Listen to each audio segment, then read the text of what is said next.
लेंगे अपना chemical reaction plus preparation of the carboxylic acid, दोनों पार्ट एक साथ चलेंगे और उसकी थोड़ी बहुत आपको अगर नॉलेज होगी ना, मैं दोनों चीज़ें साइमल्टेनियसली हो सकती हैं। जैसे मैं एक रिएक्शन का अगर एग्जांपल लूँ, आपने 10th क्लास में किया होगा एस्टरिफिकेशन, फॉर्मेशन ऑफ एस्टर किससे हुई थी? Alcohol plus carboxylic acid, ethanol plus ethanoic acid. देखो भाई क्या हुआ था, इसका मतलब ये रिएक्शन किसकी हो गई?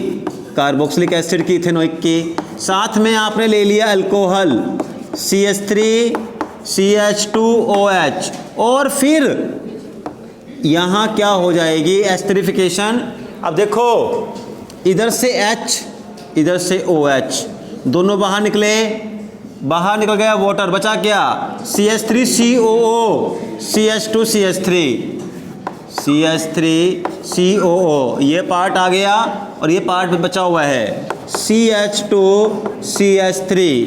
अब देखो प्लस वाटर हो गया, प्लस वाटर, ठीक है।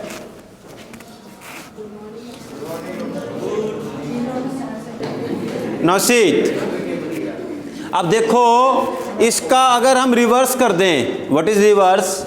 ये देखो ये दोनों ही रिएक्शन आपके सिलेबस में हो गई। पहली चीज क्या हो गई? Reaction of the carboxylic acid with alcohol will produce the ester. अब अगर सुनो, आपके पास कोई एस्टर दिया हुआ है CH3COO C2H5, अगर आप इसकी कर दो हाइड्रोलिसिस, इट मीन्स वाटर लगा दो अगर आप एस्टर में, तो क्या बनेगा? कार्बोक्सिलिक एसिड प्लस अल्कोहल, यानी कि प्रिपरेशन हो गई। इसका मतलब आप एस्टर से भी कार्बोक्सिलिक एसिड ले सकते हैं if you add water, hydrolysis कर दें। अब क्या होगा देखो भाई, जरा समझना, अगर बात जाए टेक्निक के ऊपर, water will produce H positive and OH negative. अब देखो समझने के लिए, आपका ये बॉन्ड टूटेगा, देखो ये बॉन्ड ऐसे होगा, CH3 C double bond O C2H5, ये बॉन्ड है देखो भाई। अब इसमें क्या होगा? एक्चुअल में यहाँ पर बॉन्ड जो रियलिटी में देखो ऐसे होने वाला है, ये टूटेगा जो आपका O वाला बॉन्ड, तो अब O यहाँ रहेगा और ये मीन्स इलेक्ट्रॉन कौन ले लेगा? ऑक्सीजन। यहाँ क्या डेवलप होगा? O negative. यहाँ क्या होगा? C2 पॉजिटिव, मीन्स कार्बोकैटायन की फॉर्मेशन हो जाएगी, और O पे चार्ज कौन सा आएगा? नेगेटिव। तो नेगेटिव पे कौन अटैक करेगा? H, CH3COOH बनेगा। इससे आपको पता लगेगा किस टाइप का कार्बोक्सिलिक एसिड बनाना है। CH3COOH, बचा क्या बाकी पार्ट? OH नेगेटिव, वो किस पे आएगा? हाँ भाई C2H5 के पास, तो C2H5OH बन जाएगा। ऐसे ही देखो, ऑल्दो 90% उम्मीद यही है कि आपके पास यही रिएक्शन आएगी, बट फिर भी मान लो थोड़ा चेंज कर दे, तो आप सोचो कैसे बनाना है। फॉर एग्जाम्पल आपको दे दे वो CH3 CH2 COO CH3। अब इसकी करनी है कंप्लीट द रिएक्शन, ये ऐसे आएगा, मैक्सिमम चांस इस टाइप से कंप्लीट द रिएक्शन में ही आएंगे। अब आपको इसको कंप्लीट करना पड़ जाए। अब देखो भाई, आपके पास देखो वही होगा आपके पास, तो इसको मैंने उल्ट ले लिया, देखो हाँ, इसको एक और करना था मुझे, यहाँ एक और ऐड कर लेते हैं ताकि CH2 COO CH3, ठीक है, ये ले लिया हमने इस तरीके से। अब देखो एक क्या बनेगा? CH3COO, दूसरा कौन सा है? CH3 CH2 CH2। अब इस पे चार्ज कौन सा आएगा? पॉजिटिव। O नेगेटिव अलग हो जाएगा ना इधर से, तो क्या बनेगा? CH3 CH2 CH2OH plus CH3COOH, ये बनने वाला है। तो देखो आपके पास यहाँ पर इस तरीके से अलग बनेगा प्रोडक्ट, क्योंकि वहाँ पर हमने एक कार्बन एक्स्ट्रा लिया बस, CH3 CH2 CH2OH। और अगर ऐसे लेते CH3 CH2 CH2 CH2 COO CH2 CH3, और इसमें, हाँ बोलो भाई, दिखाई नहीं दे रहा है तो थोड़ा सा अपनी पोजीशन चेंज कर लो भाई। नौशीत, अब देखो क्या होगा, ये वाला पोर्शन अलग हो जाएगा, क्या होगा यहाँ पर CH3 CH2 CH2 CH2 CO negative. और देखो हमने यहाँ भी गलती कर दी ऊपर, देखो एक्चुअल में यहाँ गलती ये हुई है, ये यहाँ से ब्रेक होना था, ठीक है। तो ये बनना था CH3 CH2 CH2 COOH, ठीक। तो इसको ठीक कर लेते, देखो भाई CH2 कितने का बनाएंगे 1 2 3 4 1 2 3 ये OOH, और यहाँ बनेगा क्या आपके पास CH3OH। ऐसे ही यहाँ देखो भाई CH3 CH2 CH2 CH2 COOH और CH3 CH2OH ये बनेंगे, ठीक है। तो ये हो गई आपके एस्टर की हाइड्रोलिसिस। अब इसके बाद जरा एक और देखना, देखो ये आपके पास ना इनसे जो आपकी पिछली रिएक्शंस हैं असाइल वगैरह की, उसके कंसेप्ट्स आपको और क्लियर हो जाएंगे, और ये चीज़ें आगे आने वाली भी हैं, कुछ हो चुकी हैं। जब अब देखो मैं इसके बाद आपको पहले ऑर्गेनिक केमिस्ट्री ही रिवाइज करवाऊंगा, पहला हमारा फोकस वही रहेगा, एंड विद इन 10 डेज वो पूरी रिवाइज हो जाएगी बड़े आराम से, और इस तरीके से होएगी कि आपका 95% जो सिलेबस है जो आने वाला है वो कवर हो जाएगा, इतनी कोई मुश्किल नहीं आने वाली, ठीक है। लेकिन जितना मैं करवा रहा हूँ अब उसको थोड़ा ध्यान रखो। चलो ठीक है, जितना हुआ आपका ऑफलाइन जैसे मर्जी हुआ, पर जो अब हो रहा है यहाँ पे इसको थोड़ा ध्यान से देखो, ये सब चीज़ें बाद में जुड़ेंगी। इसीलिए मैं पहले अभी मेरा मेन एम यही है कि एक तरीके से थोड़ा थोड़ा जितना भी आता हो आपको 10% 20-30% अपने अपने कैलिबर के हिसाब से वो ग्रैब करो। लास्ट में ऑर्गेनिक केमिस्ट्री तभी आएगी जब सभी चैप्टर एक साथ जुड़ जाएंगे। ये अलग अलग चैप्टर नहीं हैं, पहले बता रहा हूँ मैं आपको। जब आप लास्ट चैप्टर कर लोगे फिर मैं यही बुक करवाऊँगा बोर्ड पर, देन विल नो ये सब चैप्टर एक साथ हैं। लगभग ये अगर मैं कहूँ ना कि इसको अगर 1 यूनिट बना देते तो भी कोई बड़ी बात नहीं थी, ठीक है। एक आपका नहीं, देखो बता रहा हूँ, रिलेटिव बता रहा हूँ मैं, चाहे और लास्ट में करूँगा मैं ऐसे ही सारी फिजिकल प्रॉपर्टीज़ पूरे ऑर्गेनिक केमिस्ट्री की 2 पेज में आएंगी, और सारी रिएक्शंस 3 पेज में, पूरी ऑर्गेनिक केमिस्ट्री 5 और 6 पेजेस में आ जाएंगी, बता रहा हूँ मैं आपको। ओके ये सी, लेकिन वो 5-6 पेज का यूज़ करके 100% जो आपको क्वेश्चन अटैम्प्ट करने हैं वो बच्चा वही कर पाएगा जो समझेगा। ये नहीं मैं कहूँगा कि मैंने वो 5 पेज में कुछ रिएक्शंस लिखवा दिए वो आ जाएंगी, उस बेस पे आएंगी जैसे यहाँ पर है। अब मैंने वहाँ करवा दी इथेनॉल की, पेपर में आ गया प्रोपेनॉल, ये तो करवाया था ही नहीं। तो ऐसा नहीं भाई, देखो आउट ऑफ सिलेबस आ गया, प्रोपेनॉल कैसे आ सकता है, पेपर में लिखा हुआ है इथेनॉल, ऐसा नहीं। अच्छा अब समझो बात मेरी, देखो भाई ये है CH3 CH2 COOH, it's name is propanoic acid. अब जरा ध्यान देना, अगर मैं यहाँ पर HCl लगा दूँ, ठीक है, अगर आप कार्बोक्सिलिक एसिड के साथ में लगा देते हो HCl हाइड्रोक्लोरिक एसिड, तो पता क्या होता है, ये H2O बाहर चला जाएगा, H2O बाहर जाएगा और बनेगा क्या आपके पास CH3 CH2 COCl। इसका जर्नल फॉर्मूला क्या है, जर्नल CH3 CH2 RCOCl, ये R चेन हो गई आपकी R, ये CO हो गया और ये Cl, RCOCl क्या बोलते हैं इसको, acyl group. RCO group is known as acyl group, RCOCl means acyl chloride.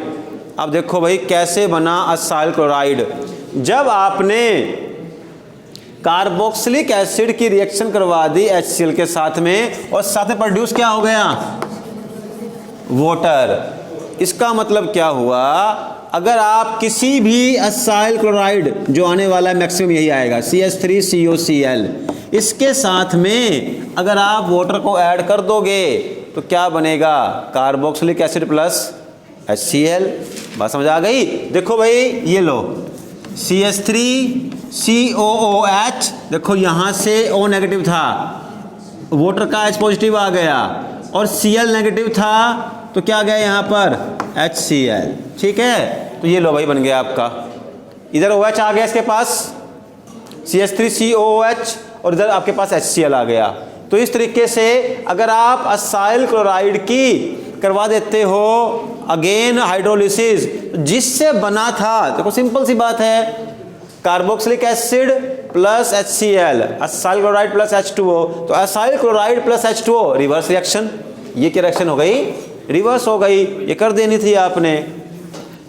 अच्छा, ऐसे ही एक बहुत ज़्यादा इंपॉर्टेंट रिएक्शन है, उसका यूज़ भी काफ़ी होने वाला है, खासकर नेक्स्ट चैप्टर जो आपका चैप्टर था अमाइनो, उसमें वो यूज़ भी होने वाला है।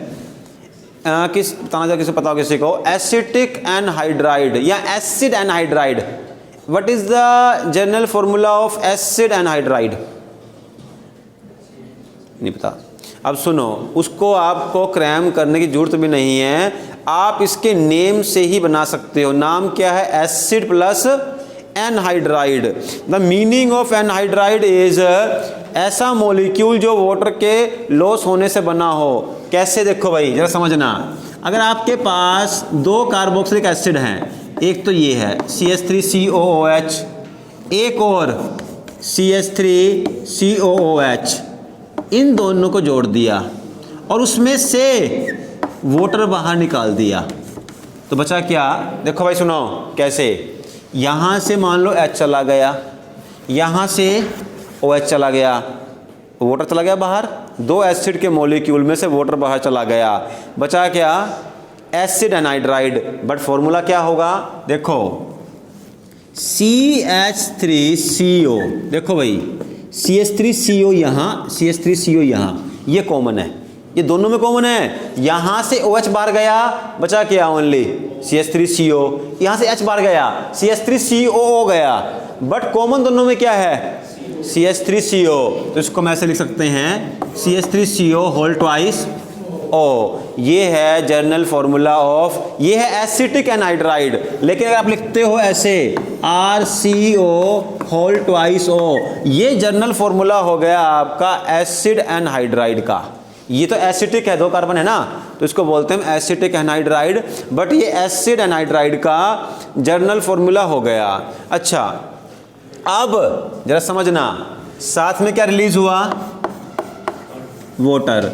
अब इसको एक तरीके से और भी लिखते हैं, बुक में लिखा होता है ऐसे CH3CO और दोनों ये O जुड़े होते हैं इस तरीके से, ये भी एसिड एनहाइड्राइड का, ऑल्दो यहाँ तो ये एसिटिक है, एसिटिक एनहाइड्राइड की स्ट्रक्चर भी बन गई। अब कैसे एसिटिक एनहाइड्राइड से आप ले सकते हो carboxylic acid, reverse, acetic anhydride plus water is equal to the 2 molecules of carboxylic acid, कि नहीं, ठीक है ना। तो यानी कि आपके पास देखो, ये माइनस किया था हमने यहाँ पर, तो अगर आप एसिटिक एनहाइड्राइड प्लस वाटर लेते हो तो क्या बन जाएंगे, 2 molecules of carboxylic acid. Just हमने रिएक्शन को रिवर्स ही किया, कोई बहुत बड़ा इसमें कुछ हमने नहीं करने वाला था यहाँ पर, ठीक है। तो ये हो गई आपके पास रिएक्शन। इसके बाद भाई देखो, मैक्सिमम रिएक्शंस आपकी मैंने यहाँ पर जो दी हुई है नोट्स में, उनको इंक्लूड कर लिया है। एक रिएक्शन पे आता हूँ मैं, इसका नाम भी बड़ा अच्छा है, Hell Volhard Zelinsky reaction.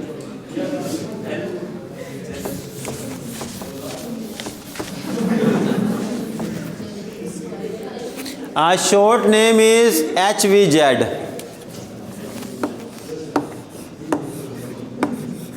and complete name is Hell-Volard-Jelenski।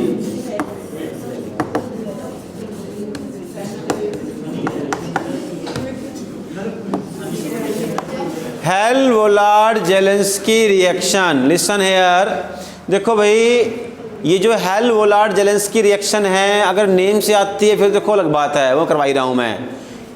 इसको आपने कैसे रखना है याद, हमेशा कार्बोक्सिलिक एसिड के COOH ग्रुप से बिल्कुल नेक्स्ट कार्बन पर अगर आपको हेलोजन को ऐड करना हो, आपको बनाना हो 2 chloro carboxylic acid 2 bromo, Hell Volhard Zelinsky reaction का ही यूज होगा। कैसे, जरा देखना।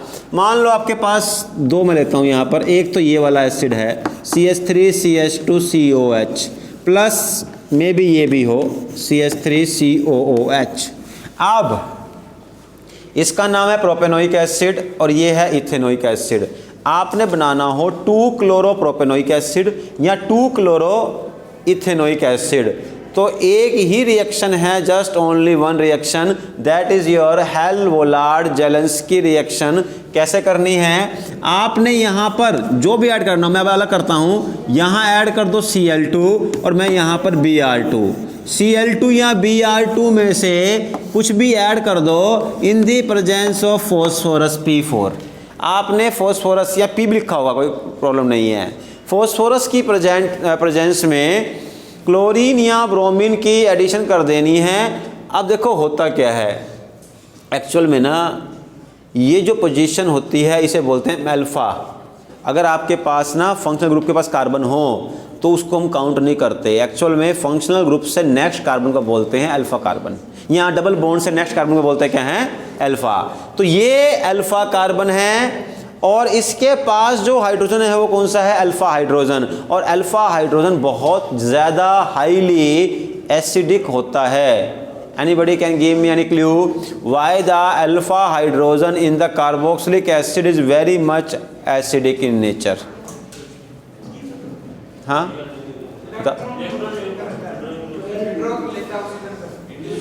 चलो देखो भाई, लिसन जरा समझना, क्वेश्चन ये भी आ सकता है थ्योरी में, not in the reaction but theory में।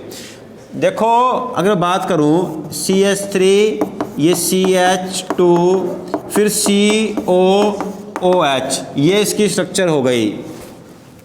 अब इस कार्बन के पास दो highly electron negative oxygen atoms जुड़े हुए हैं। वो करेंगे क्या? इलेक्ट्रॉन्स को विड्रॉ करेंगे, खींचेंगे, क्योंकि उनकी टेंडेंसी यही होती है। तो वो क्या करेंगे? जब इलेक्ट्रॉन खींचेंगे इस कार्बन हाइड्रोजन या इस कार्बन हाइड्रोजन बॉन्ड से इलेक्ट्रॉन खींचेंगे, तो यहाँ ये कार्बन हाइड्रोजन या carbon hydrogen bond it will become polar, क्योंकि ये खींचेंगे, यहाँ इलेक्ट्रॉन इस तरफ जाएंगे। या फिर इसका एक और भी आंसर बनता है, दोनों से आप इसको प्रूव कर सकते हो। वो कैसे? कि जब ये अपना H पॉजिटिव रिलीज कर देगा, यहाँ चार्ज क्या आएगा? नेगेटिव, और वो नेगेटिव चार्ज रेजोनेंस की वजह से क्या हो जाएगा? स्टेबलाइज। तो आपकी बीटा पोजीशन जो है वो हाईली एसिडिक है, because the carboxylic acid is electron withdrawing group and it makes the carbon hydrogen alpha carbon hydrogen bond polar. It makes the alpha carbon hydrogen bond polar and it becomes easy for the alpha carbon to release the H positive ion। तो इस polarity की वजह से यहाँ से आपका H निकलेगा। जब यहाँ से H निकलेगा चार्ज कौन सा आएगा? नेगेटिव, ठीक है। और उस H को कौन रिप्लेस करेगा? Cl। यहाँ पर क्या आ जाएगा? CH3, CH, Cl, COH। ऐसे ही यहाँ से भी एक H बाहर जाएगा, CH2, यहाँ क्या जाएगा? Cl। मीन्स अल्फा पोजीशन से आपका H बाहर गया और H को किसने रिप्लेस कर दिया? Cl ने। तो ये कभी भी आपको 2-क्लोरो 2-ब्रोमो, हमेशा 2 ही रहेगा। 2-क्लोरो 2-ब्रोमो कुछ भी बनाना हो वहाँ पर आप हेल-वोलार्ड-जेलेंस्की रिएक्शन का ही यूज़ करोगे। या बीटा-क्लोरो बीटा-ब्रोमो कार्बोक्सिलिक एसिड बनाना है, only one reaction, that is Hell Volhard Zelinsky reaction. ठीक है। तो अच्छा अब सुनो, ये तो हुई एक आपके पास इसकी ओके ठीक है भैया, हाँ वेरी गुड। यहाँ पर Cl की बजाय Br, क्योंकि हमने यहाँ Br लिया हुआ है तो ये ब्रोमीन बन जाएगा। ठीक है।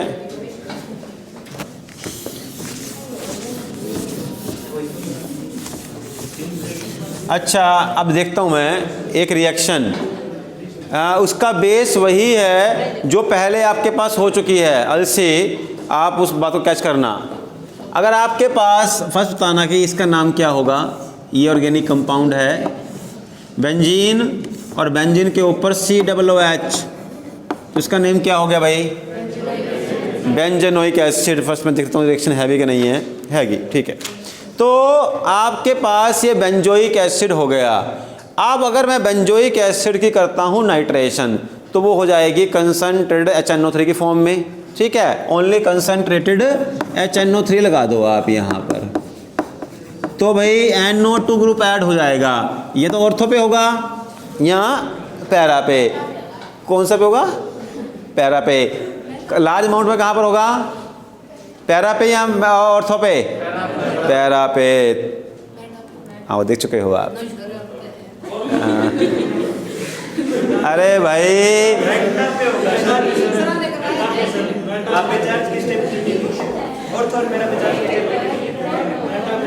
COOH is a electron withdrawing group, ये इलेक्ट्रॉन खींच लेगा। अब देखो HNO3 से क्या प्रोड्यूस होगा, NO2 पॉजिटिव। अब NO2 पॉजिटिव कहाँ अटैक करेगा, जहाँ इलेक्ट्रॉन डेंसिटी हाई हो और कम से कम पॉजिटिव चार्ज तो बिल्कुल भी ना हो।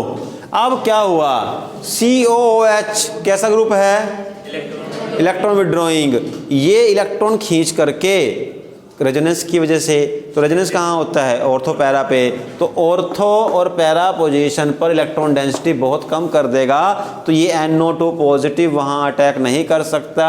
दैट्स वाई जहाँ पहले ये अटैक करना बिल्कुल नहीं चाह रहा था अब वही करेगा, ठीक है। तो ये अब मेटा पर ही इसकी नाइट्रेशन होगी।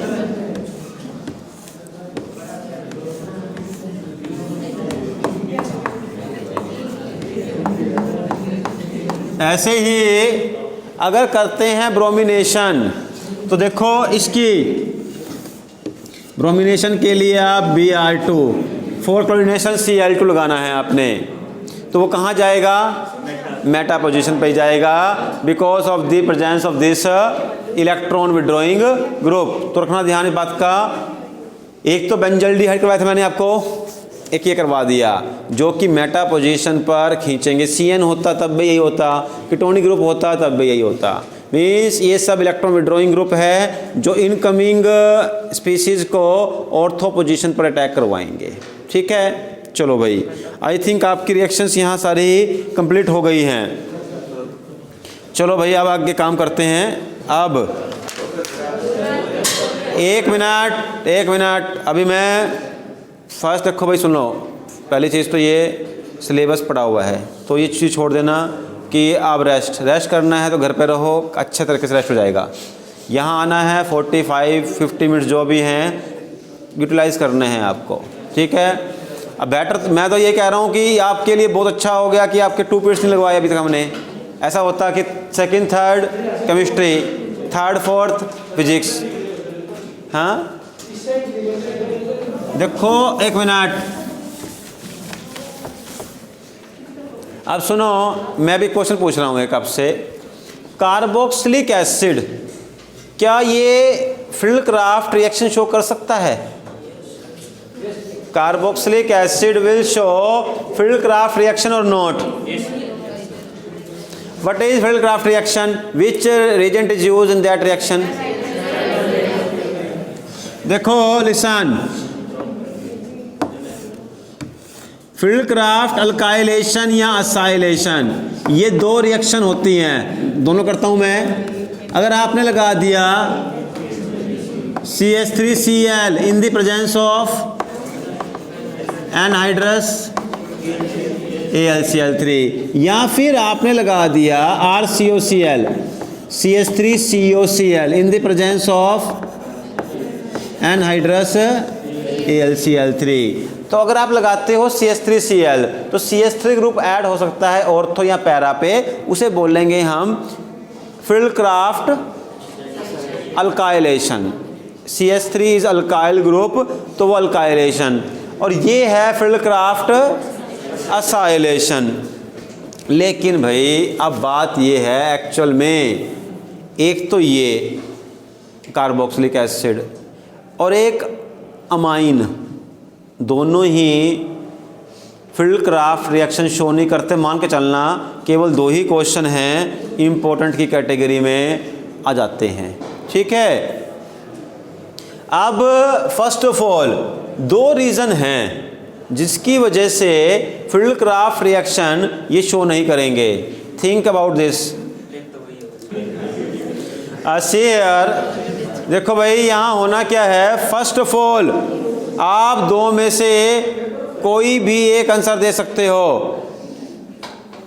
ये मनदीप किसर वाला ये देख ले, और इधर से अंकित आप भी देख लो, हिमांशु और लिसान।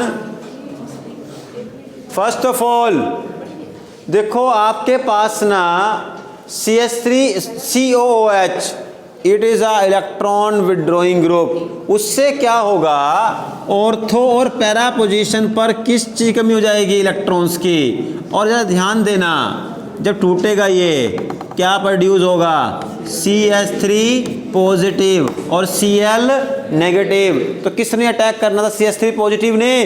क्या अब वो अटैक कर पाएगा, नहीं कर सकता, क्योंकि इलेक्ट्रॉन विड्रॉइंग ग्रुप ने यहां पर इलेक्ट्रॉन की डेंसिटी को डिक्रीज कर दिया, where, on the benzene ring. So पहला आंसर इसका ये आ जाता है that COOH carboxylic group is a electron withdrawing group.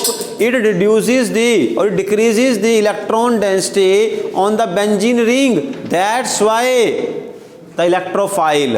आप थोड़ा सा यहाँ और पर्टिकुलर बनना टेक्निकल, क्योंकि पता है जहाँ हाई इलेक्ट्रॉन डेंसिटी हो, who will attack on electron? Electrophile. So electrophile can't attack on the benzene ring because of the decrease in the electron density. Question ये भी आ सकता है, why the Fieldcraft reaction और electrophilic substitution, ना नाम ले, वो कह सकता है why the benzoic acid does not show electrophilic substitution reaction. तो सिंपल सी बात है, इलेक्ट्रोफिलिक जो सब्स्टिट्यूशन रिएक्शन है उसमें क्या होगा, इलेक्ट्रोफाइल अटैक करेगा, और इलेक्ट्रोफाइल पे चार्ज कौन सा होगा, पॉजिटिव। और because of the decrease in energy, because of the decrease in electron density, the electrophile will not be able to attack on the benzene ring. ठीक है, एक बात तो ये हो गई।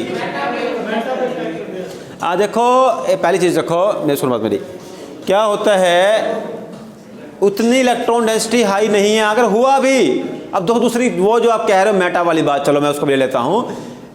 सेकेंड थिंग, पहले तो उसने चलो आप रूल आउट कर दिया आपने कि ऑर्थो पैरा जो इसके फेवरेट पोजीशंस थी वहां अटैक नहीं हुआ। अब वो पोजीशन जो कि बचती है अल्टरनेटिवली मेटा, अब वहां पर भी अटैक नहीं होने वाला। उसका रीजन पता क्या है, उसका रीजन ये है कि जो आपने यहां पर यूज किया हुआ है AlCl3, ये क्या है यहाँ, इसके what is the nature of this AlCl3, it is Lewis acid. इसके पास कमी है किस चीज की, इलेक्ट्रॉन्स की। और हम आपके पास जो ये कार्बोक्सिलिक एसिड है, इसके पास O के पास क्या प्रेजेंट हैं, लोन पेयर। तो आपका जो AlCl3 है ये कार्बोक्सिलिक एसिड्स के साथ में कंबाइन कर जाएगा और डीएक्टिवेट हो जाएगा, यानी कि जो कैटलिस्ट रिएक्शन को फास्ट कर रहा था बेचारा वही खत्म हो गया। तो कैसे ये रिएक्शन होगी, तो मेटा पोजीशन पर भी रिएक्शन नहीं होने वाली। ठीक है, तो ये आपकी reactions plus preparations up to the carboxylic acid खत्म होती हैं। अब सुनो, जो इसका लास्ट पोर्शन बचा हुआ है that is only the test. Test का मतलब आपको बताना हो, बताओ कीटोन अल्डिहाइड, अल्डिहाइड कीटोन में क्या डिफरेंस है। हाउ मिस डिफरेंस का मतलब क्या है, टेस्ट की हेल्प से बताओ कि किस ट्यूब में अल्डिहाइड है, किस में कीटोन है, किस में कार्बोक्सिलिक एसिड। यही एक आपके पास लास्ट पोर्शन बचा हुआ है जिसको अपना नेक्स्ट चैप्टर, नेक्स्ट जो आपका अगला लेक्चर वहाँ करेंगे। सो मंडे आपका ये chapter finish and after that will start the last chapter of the organic chemistry. ठीक है, सो ओके।